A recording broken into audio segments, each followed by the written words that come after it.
నమస్తే, welcome to Sakshi exclusive. Hi friends.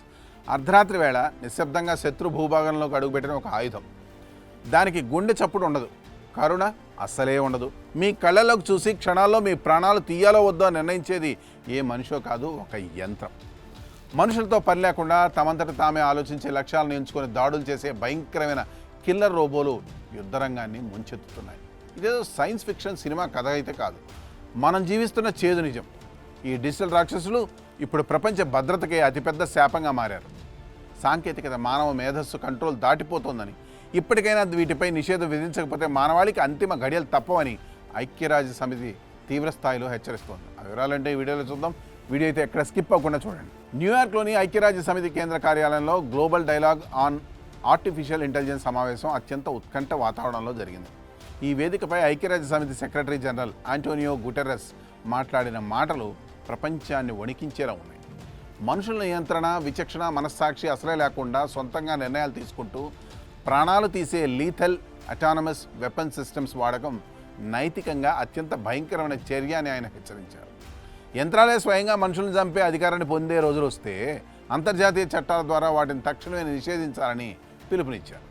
గతంలో internet 100 కోట్ల మంది ప్రజలకు చేరువ కావడానికి సుమారు 15 సంవత్సరాల సుదీర్ఘ సమయం పడితే ఈ ఆర్టిఫిషియల్ ఇంటెలిజెన్స్ కేవలం 2 ఏళ్లలోనే ఆ మార్కును దాటేసి ప్రపంచాన్ని తన గుప్పిట్లోకి తీసుకుంది. మానవుల ప్రమేయం లేకుండా తమకు తామే కోడింగ్ రాసుకుంటూ సొంతంగా ఆలోచిస్తూ నిర్ణయాలు తీసుకునే స్థాయికి ఈ యంత్రాలు చేరుకున్నాయి. యుఎస్ దళాలు 2003లో ఇరాక్ యుద్ధంలోకి దిగినప్పుడు భూమిపై ఒక్క రోబో కూడా లేదు. కానీ కేవలం 6 ఏళ్ల వ్యవధిలోనే అక్కడ 12,000 గ్రౌండ్ రోబోలు, 7,000 డ్రోన్లు రక్తాన్ని ఏర్లై పారించాయి. సాంకేతికత రాక్షస వేగంతో విస్తరిస్తున్న తరుణంలో వాటిని నియంత్రించే నిబంధనలు రూపొందించడంలో ప్రపంచ దేశాలు ఘోరంగా విఫలమవుతున్నాయి. సృష్టికర్తలకే అర్థం కాని బ్లాక్ బాక్స్ స్థితికి ఈ ఏఐ వ్యవస్థలు చేరుకోవడం అసలైన వెన్నులో వణుకు పుట్టించే అంశం. అత్యాధునిక కృత్రిమ మేధ వ్యవస్థలు ఎలా నిర్ణయాలు తీసుకుంటాయో వాటిని తయారు చేసిన శాస్త్రవేత్తలు కూడా విశ్లేషించలేకపోతున్నారు.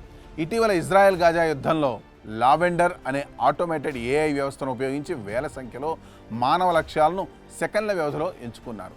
అక్కడ సైనికులు కేవలం కంప్యూటర్ ఇచ్చే జాబితాను ఆమోదించే రబ్బర్ స్టాంపులుగా మాత్రమే మారారు. మానవ విచక్షణకు తావు లేకుండా యంత్రాల ఆధారంగా జరిగిన ఈ దాడులు విపరీతమైన ప్రాణ నష్టానికి దారితీశాయి. రాబోయే రోజుల్లో డ్రోన్ స్వామ్స్ అంటే తేనెటీగల గుంపుల వందలాది డ్రోన్లు కలిసి దాడి చేసే వ్యవస్థలు వస్తే నరమేధం ఏ స్థాయిలో ఉంటుందో ఊహించడానికి భయమేస్తోంది. ఈ అటానమస్ ఆయుధాలను నియంత్రించాలని ఐక్యరాజ్య సమితి జనరల్ అసెంబ్లీలో ప్రవేశపెట్టిన తీర్మానానికి 156 దేశాలు మద్దతు తెలిపినప్పటికీ అమెరికా, రష్యా, ఉత్తర కొరియా, ఇజ్రాయెల్ వంటి ఆయుధ బలం ఉన్న దేశాలు తీవ్రంగా వ్యతిరేకించడం రాబోయే నరమేధానికి సంకేతంగా కనిపిస్తుంది. మరోవైపు ఆంథ్రోపిక్ అనే ప్రముఖ ఏఐ సంస్థ సైతం తమ సాంకేతికతను స్వయం ప్రతిపత్తి కలిగిన ఆయుధాలకు వాడకూడదని స్పష్టం చేస్తూ యుఎస్ డిఫెన్స్ డిపార్ట్మెంట్తో తీవ్రంగా విభేదించింది. ఏదేమైనా సమయం దాటకపోతే ఈ డిజిటల్ రాక్షసులను కట్టడి చేయకపోతే మానవాళి తనకు తానే స్వయంగా రాసుకునే ముగింపుకి ఈ కిల్లర్ రోబోలు ఆరంభంలో అవుతాయనడంలో ఎలాంటి సందేహం లేదు. ఈ స్టోరీపై మీ కామెంట్స్ తెలియజేయండి. That's all for today. This is Harikrishna signing off Sakshi exclusive.